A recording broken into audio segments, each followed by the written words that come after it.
इसमें और है कलर? नहीं कलर नहीं है, 990 रुपये का।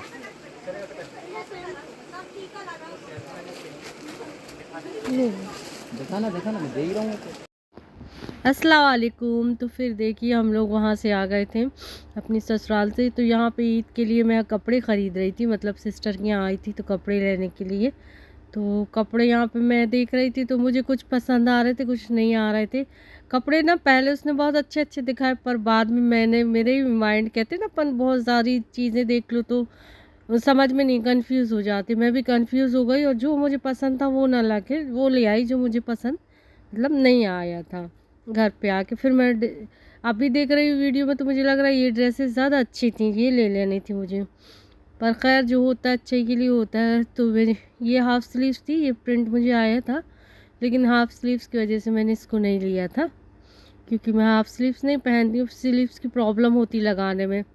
फिर यहाँ पे आ गए तो सब अपने अपने ड्रेस चेक कर रहे थे। ये येलो मुझे बहुत पसंद आया था, पर एक्चुअली नमाज के लिए शलवार लिए थे, ये वाले चल रहे हैं आजकल। तो बेटी के लिए भी ये रेड कलर वाला लिया था और येलो वाला सिस्टर की बेटी थी उसके लिए लिया था। तो सभी टेस्ट कर रहे थे कि सही एक पहन के। मैंने कहा देख लो कहीं कुछ करना होगा उसको फिटिंग का या चेंज करना है तो देख लेंगे। तो पूरे में मार्केट फैला के रखा था। यहाँ पे ना लड़कियाँ बहुत हो जाती, गर्ल्स शॉपिंग बहुत हुई थी और सब टेस्ट कर रहे थे कि इसका कैसा सूट है।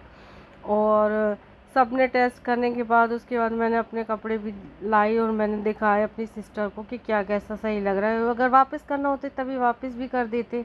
फिर उसके बाद शाम को बिरयानी भी बनानी थी, उसकी भी तैयारी लगी हुई थी।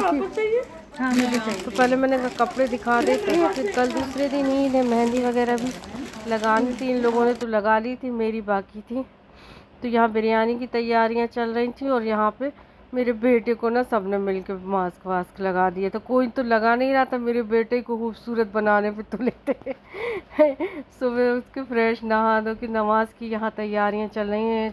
मैट बिछा दी है, कालीन वगैरह, उसी पे सब लोग सारी फैमिली मेम्बर जब इकट्ठे हो जाएंगे तो फिर नमाज़ चालू होगी। नीचे से चाची की बेटी और बाकी जो भी आस पास जिसको पढ़नी सभी एक ही जगह छत पे पढ़ लेते हैं। सुबह का टाइम था, दूध वाला भी आ गया था जो मेरे बेटे से कुर्ते का बटन लगाते नहीं बन रहा था। कह रहे थे मम्मा लगा दो मुझे। और हम लोग यहाँ पे नमाज की तैयारियों में बिज़ी थे। सब ने कॉटन के वो दुपट्टे ओढ़ लिए थे, क्योंकि वो नमाज में सिंथेटिक वाले गिरते हैं ना, बार बार पढ़ नहीं पाते, इसलिए सब तैयारियाँ हो गई थी, सब खड़े हो गए थे। और खाने जैसे ही नमाज हुई तो मेरे बेटे को भूख लगाई। खाना तो बन ही गया था सुबह सुबह। तो यहाँ पे ये बिरयानी खा रहा था, रायता, दही बल्ले, सिवैयाँ, यही सब था। तो मैंने कहा मैं खिला दूँ, क्योंकि बिरयानी में थोड़ा सा वो होता है ना, देख देख के खिलाना पड़ता है, गरम मसाले वगैरह।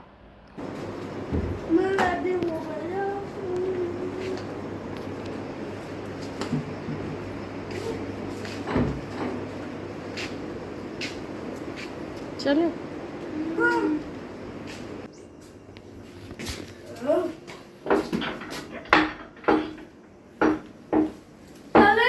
हाँ हाँ चलो। ईदी कलेक्शन भी बताऊंगी बच्चों का, और फिर नेक्स्ट ब्लॉग में और भी जो जाने से पहले मैं शॉपिंग करूंगी इंडिया से तो वो भी आपको दिखाऊंगी इंशाल्लाह ताला। तो ये छोटा सा ब्लॉग था मेरा। अभी हम लोग बस निकल ही रहे, नीचे की तरफ जा रहे हैं। ये देख रहा होगा आपने, पूरा घर बिल्कुल ओल्ड कंस्ट्रक्शन है, काफ़ी 100-200 साल पुराना घर है ये, और काफ़ी मजबूती से बना उस ज़माने का। तो मैं इसलिए आपको दिखा रही थी, मतलब पूरी चीज़ें शो कर रही थी। अभी हम लोग नीचे उतर रहे हैं, फिर इनका ईद कलेक्शन भी दिखा दूँगी ईदी का। जितनी ईदी मिलती है उतनी देनी भी पड़ती है। यहाँ नीचे की साइड भी ये लॉक लगा रहे थे, देखिए पहले ऐसे कुंडी के नीचे लॉक लगते थे। तो गाड़ी में आके बैठ गए, फिर आ गए वापस। तो ये ईदी कलेक्शन है, जितनी मिली उतनी मुझे देनी भी पड़ी सभी बच्चों को, क्योंकि बड़े छोटे सभी साइज़ के बच्चे हो, काफ़ी बच्चे माशाल्लाह, वो और बच्चों के भी बच्चे हो गए माशाल्लाह। तो ख़ानदान बढ़ता है तो फिर बहुत ज़्यादा बच्चे हो जाते हैं इन लोगों के। मेरी सिस्टर की फैमिली थी पूरी। चलिए फिर मिलते हैं, अल्लाह हाफिज़।